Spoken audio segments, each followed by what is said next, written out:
এবারে প্রশ্নটা দেখো, চারটি আলাদা আলাদা বিন্দুকে একই সমতলে এমন ভাবে বিন্যস্ত করা হলো যেন তাদের মধ্যবর্তী দূরত্ব যথাক্রমে এ এ এ এ এবং 2a এবং বি। ঠিক আছে, তাহলে এখানে 5টা ডিস্টেন্স দেওয়া আছে, দেখো 6টা ডিস্টেন্স দেওয়া আছে, 4টা এ, একটা 2a, একটা কি বলতো বি। তাহলে তোমার বের করতে হবে কি বি অনুপাত এ এর মানটা কত। ওকে, আসো তাহলে বি অনুপাত এ বের করতে হবে। তো এখানে আমরা আগে দেখি যে বিন্দুগুলো কিভাবে আসলে বিন্যস্ত করা যায়। তোমার কাছে বিন্দু আছে 4টায়, আর এখানে ডিস্টেন্স কয়টা দেওয়া আছে বলতো 6টা। তাহলে তুমি যদি ভাবো যে না, এই 4টা দূরত্ব যেহেতু আমার এইভাবে দেওয়া আছে সমান, তাহলে আমি একটা বর্গ বা একটা কি বলতো রম্বস আঁকবো, তাহলে কিন্তু হবে না। কারণ কি বলতো, বর্গ বা রম্বসের ক্ষেত্রে কি এই যে কর্ণ, ধরো যে এগুলা তুমি সব এ পেয়ে গেলা, ঠিক আছে, কিন্তু কর্ণ তো তোমার কোনোটাই কি বলতো 2a হওয়া কি পসিবল না। তাহলে এই জন্য কি বলতো এইভাবে আসলে হবে না, বর্গ বা রম্বসের ক্ষেত্রে এটা আঁকা যাবে না। তাহলে কি কিভাবে আঁকতে পারি আমরা, দেখো একটা উপায় হতে পারে এরকম, যে তুমি কি করলে একটা সমবাহু ত্রিভুজ অঙ্কন করে নিলে, তাহলে প্রত্যেকটা ডিস্টেন্স কত এ। এরপরে আরেকটা বিন্দু তুমি এমন ভাবে বসাবা যেন ডিস্টেন্স কত পাও, ডিস্টেন্স পাবা তুমি এবার 2a। তাহলে 2a তুমি কিভাবে পেতে পারো, দেখো এ এর সাথে যদি আমরা আবার এ দূরত্বে আরেকটা বিন্দু নেই, ধরো যে এইটাও কি বলতো এ দূরত্বে নিলাম, তাহলে এই পুরা ডিস্টেন্সটা এবার কি হয়ে যাবে, দেখো পুরা ডিস্টেন্সটা হয়ে যাবে 2a। ওকে, এটা আমি বলতে চাচ্ছিলাম। তাহলে এইখানে আমরা কি বলতো চতুর্থ বিন্দুটা বসাই দিলাম, ঠিক আছে, একটা বিন্দু, দুইটা বিন্দু, তিনটা, 4টা বিন্দু। ওকে, তাহলে আমাদের কি বলতো 4টা এ হয়ে গেল, এ এ এ এ, এবং একটা কি হয়ে গেল 2a। তাহলে আরেকটা যে বাকি থাকলো সেটা কত হয়ে যাবে বলতো, এটাকে আমাদের বলে দিচ্ছে যে এইটা হচ্ছে কত বি। ওকে, তাহলে আমাদের কি বের করতে হবে ভাইয়া, বের করতে হবে বি অনুপাত এ, বা আমরা বলতে পারি বি ভাগ এ ইকুয়াল কত, এটা আমাদেরকে জিজ্ঞাসা করছে। ওকে, তাহলে এখানে আমরা একটু এখানে একটু লক্ষ্য করি, দেখো এই প্রথম যে ত্রিভুজটা আছে আমাদের, এগুলার আমি নাম দিয়ে দিই এ বি সি ডি। তো দেখো এবিসি যে ত্রিভুজটা আছে এটা কি বলতো একটা, এটা একটা হচ্ছে সমবাহু ত্রিভুজ, তাই না?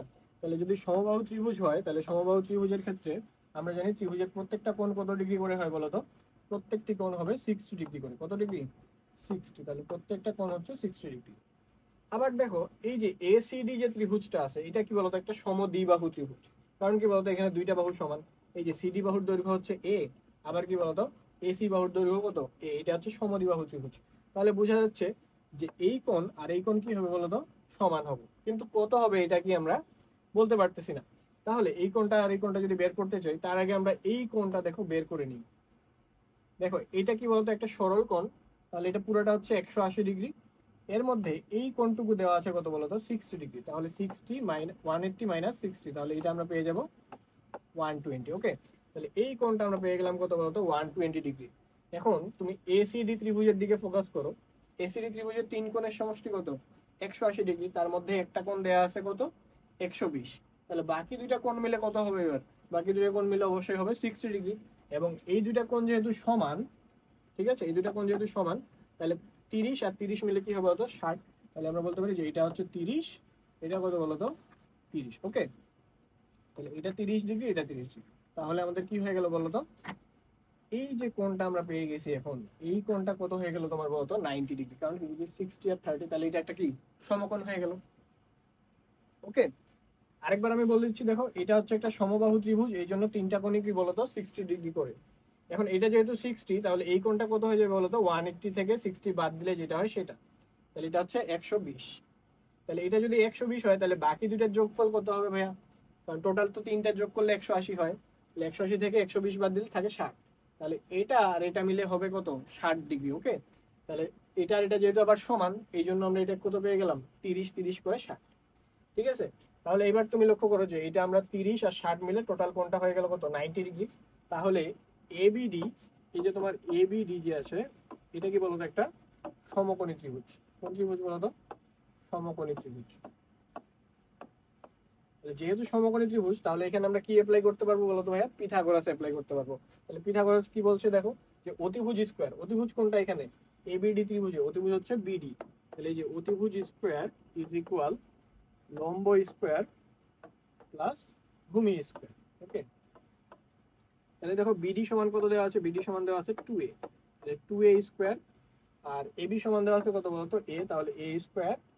আর এডি সমান দেওয়া আছে কি বলতো বি, তাহলে এখানে বসাই দিলাম আমরা বি স্কয়ার। ওকে, তো তোমার এখান থেকে কি লাগবে, তোমার এখান থেকে লাগবে বি স্কোয়ারের ভ্যালু।